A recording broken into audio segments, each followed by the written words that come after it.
Dans la région d'Étretat, Didier Connefroy chasse le chevreuil à l'arc et cela n'est vraiment pas évident.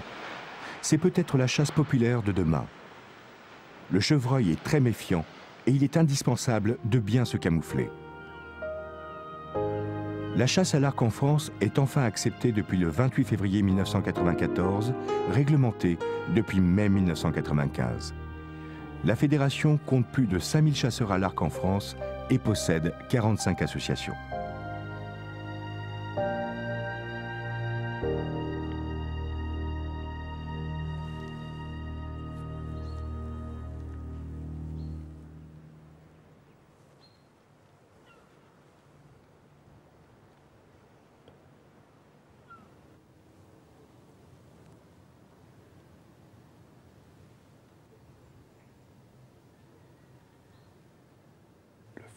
Comme ça, à l'est, et il a tourné au sud.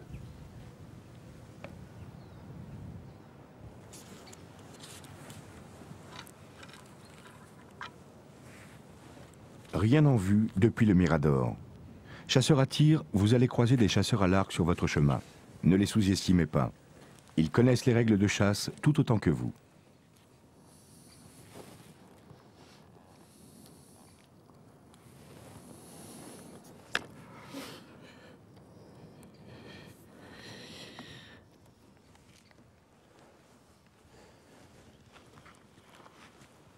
On a commencé par un affût à l'angle du pré. Bon, le vent n'était pas bon, ça n'a rien donné. Là, on va aller dans un endroit qui est à 2 km d'ici. Et puis après, on essaiera de programmer des angles de vue intéressants. Il y a un endroit qui est très touffu, où il y a des pins, des arbres morts, enfin plein de caches, hein, où il y a toujours des chevreuils qui sont couchés. Bon, le repérer, c'est très difficile. On peut du versant d'en face. Et si on en repère, tente une approche. Vous savez que même en hiver, il y a encore de la fougère. Hein. Et on est fin janvier.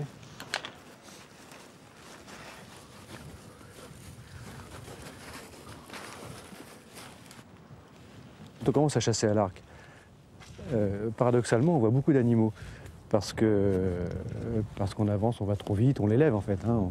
On n'est pas assez pointu dans l'art de la pirche, si on peut dire. Et après, l'étape d'après, c'est qu'on commence à être beaucoup plus discret, à approcher les animaux, à en voir, les approcher. Et puis voilà, on n'arrive pas à tirer. L'étape suivante, c'est on les approche, on tire et on rate, parce qu'avec l'émotion, on tire en général au-dessus. Et là, on a une bonne année ou deux comme ça, à rater beaucoup d'animaux. Puis enfin, la dernière étape, c'est qu'on arrive à approcher, à tirer, à être calme, maître de soi, et à tirer dedans. Et donc, paradoxalement, je pense qu'un bon chasseur voit beaucoup moins d'animaux qu'un chasseur débutant. Par contre, ceux qu'il voit, il peut les avoir à portée.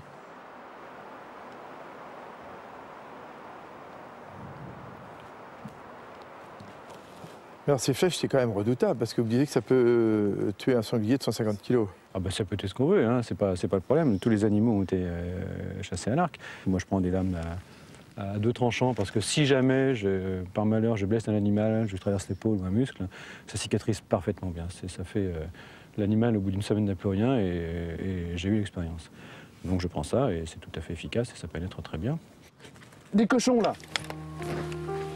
La légalisation de la chasse à l'arc permet notamment de chasser le chevreuil l'été au mirador ou à l'approche.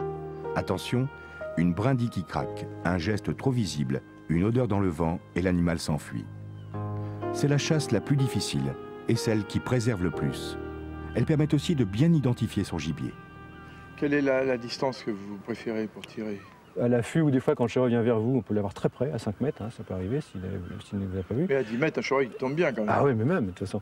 Donc la distance de tir, c'est entre 5, je dis toujours, c'est entre 5 et 30 mètres. Mais sur un animal, soit au pas, soit arrêté.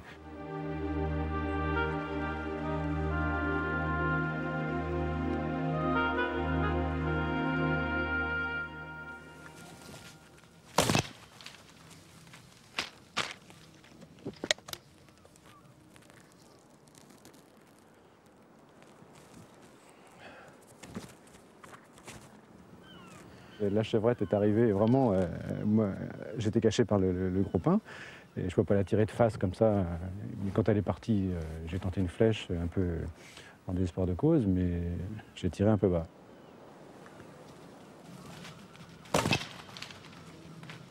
Ça, c'est la flèche qui a été tirée. Donc, elle est passée sous la cage thoracique de l'animal, hein, vraiment très très près, hein, quasiment peut-être dans les poils. C'était 5 ou 10 cm trop bas. Et bon, on voit qu'il y a de la terre dessus. J'ai bien regardé, il n'y a pas de poils, il n'y a pas de sang, il n'y a pas ni de traces de sang sur le sol à l'endroit de l'impact. D'où l'intérêt de la peinture que je mets sur ces flèches. C'est que si la flèche reste dans l'animal, on voit parfaitement l'endroit où elle est plantée. Et par contre, si elle traverse l'animal, ou qu'elle est plantée en sol sans avoir traversé, on peut se rendre compte tout de suite s'il y a du sang dessus. Parce que à chaque fois que je fais un tir sur un animal, je regarde tout de suite avec les jumelles sans bouger la couleur de la flèche et on voit s'il y a du sang dessus, si le sang est rose avec des bulles, s'il est rouge sombre, s'il y a des débris ou pas. Et on le voit parfaitement bien. Donc là, ça parle comme un livre, quoi. Là, la flèche est comme neuve, donc j'ai bel et bien raté. En fait, la technique alors pour tirer? La technique, c'est de laisser passer l'animal avant de le tirer. Mais je ne pensais pas qu'il m'arriverait dessus, je pensais qu'il passerait un peu plus bas. Et là, évidemment, il est arrivé sur moi, donc il m'a vu à 1 mètre, il a fait demi-tour. Mais normalement, si les choses, avec un peu plus de chance, s'étaient passées comme je pensais, la chevrette devait arriver à peu près 5 mètres plus bas parce qu'il y a une coulée, et je la laissais passer, et je la tirais 3/4 arrière. Comme ça, elle ne me voit pas, armer l'arc, et elle prend la flèche avec l'angle le meilleur de pénétration. On ne tire pas de face en général. Et d'ailleurs, c'est pour ça que quand elle a fui, j'ai attendu qu'elle soit de profil avant de la tirer. Je ne l'ai pas tirée plein arrière.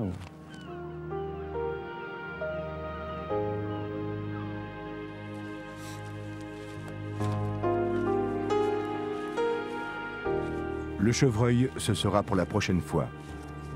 Didier repart ravi d'avoir passé une bonne matinée oxygénée par l'air marin d'Étretat sous l'œil d'un beau faisan vénéré.